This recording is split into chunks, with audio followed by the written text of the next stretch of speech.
नागपुर शहर की स्थापना देवगढ़ छिंदवाड़ के शासक गोंड वंश के राजा ने की थी। संतरे की राजधानी के रूप में विख्यात नागपुर महाराष्ट्र का तीसरा सबसे बड़ा शहर है। पर्यटन की दृष्टि से ये महाराष्ट्र के अग्रणी शहरों में शुमार किया जाता है। यहाँ बने अनेक मंदिर, ऐतिहासिक इमारतों और झील यहाँ आने वाले सैलानियों के केंद्र में होते हैं। इस शहर से बहने वाली नाग नदी के कारण इसका नाम नागपुर पड़ा। नागपुर की स्थापना देवगढ़ के गोंड राजा बख्त बुलंदशाह ने 1703 ईस्वी में की थी। ये शहर 1960 तक मध्य भारत राज्य की राजधानी था।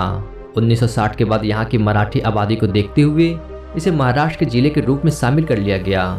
9,890 वर्ग किलोमीटर के क्षेत्र में फैले इस जिले में 13 तहसील और 1969 गांव शामिल हैं तथा नागपुर भारत का 13वां, विश्व का 114वां सबसे बड़ा शहर है।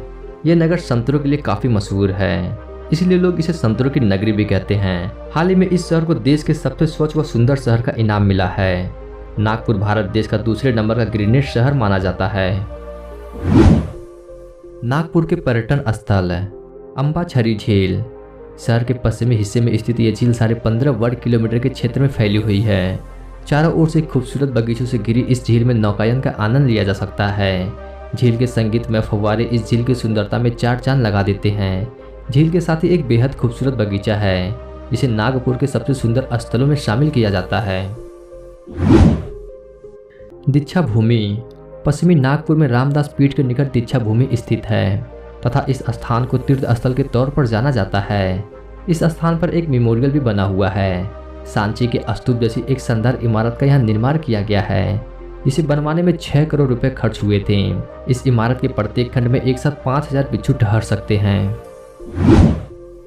रामटेक। इस स्थान को रामटेक इसलिए कहा जाता है क्योंकि यहाँ भगवान राम और उनकी पत्नी सीता के पवित्र चरणों का स्पर्श हुआ था। यहाँ की पहाड़ी शिखर पर भगवान राम का मंदिर बना हुआ है, जो लगभग 600 साल पुराना माना जाता है। रामनवमी पर्व यहाँ बड़े धूमधाम से मनाया जाता है।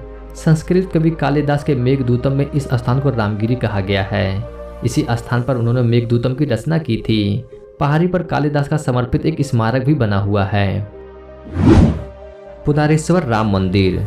इस मंदिर का निर्माण राजस्थान के पोदार परिवार के श्री जमुनाधर पोदार ने 1930 ईस्वी में की थी। मंदिर में भगवान राम और शिव की प्रतिमाएं स्थापित है। सफेद संगमरमर और लाल बलुआ पत्थर से बने इस मंदिर में खूबसूरती और नक्काशी की गई है। अदासा। ये नागपुर का एक छोटा सा गांव है। यहाँ अनेक प्राचीन और शानदार मंदिर देखे जा सकते हैं। यहाँ के गणपति मंदिर में भगवान गणेश की एकल शिलाखंड से बनी प्रतिमा स्थापित है। अदासा के समीप ही एक पहाड़ी में 3 लिंगों वाला भगवान शिव को समर्पित एक मंदिर बना हुआ है। माना जाता है कि इस मंदिर के लिंग अपने आप भूमि से निकले थे। सेवाग्राम। महात्मा गांधी ने 1933 में सेवाग्राम आश्रम स्थापित किया था। यहाँ उन्होंने अपने जीवन के 15 वर्ष बिताए थे। कहा जाता है कि इस स्थान पर महात्मा गांधी समाज सेवा के विविध कार्यक्रम संपन्न करते थे। इसी कारण इसे सेवाग्राम कहा जाता है। यहाँ के यात्री निवास में लोगों को ठहरने के लिए व्यवस्था है। खेकरा नाला। नागपुर से 55 किलोमीटर दूर खेकरा नाला में एक खूबसूरत बांध बना हुआ है।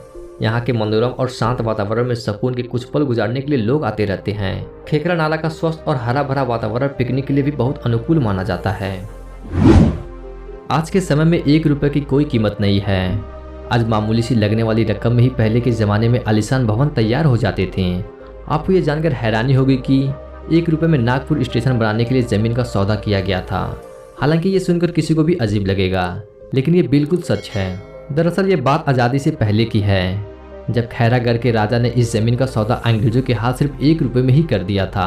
बाद में यहाँ पर नागपुर रेलवे स्टेशन बना था।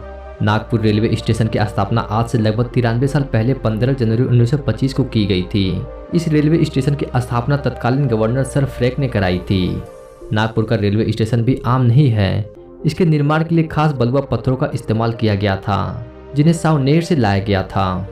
तो दोस्तों, है ना नागपुर रेलवे स्टेशन को लेकर सोचने वाली बातें।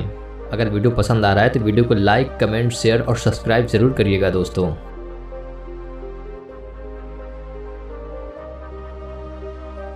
तो अब चलते हैं दोस्तों, मिलते हैं नेक्स्ट वीडियो के साथ। तब तक के लिए नमस्कार, खुदा हाफिज, सत श्री अकाल।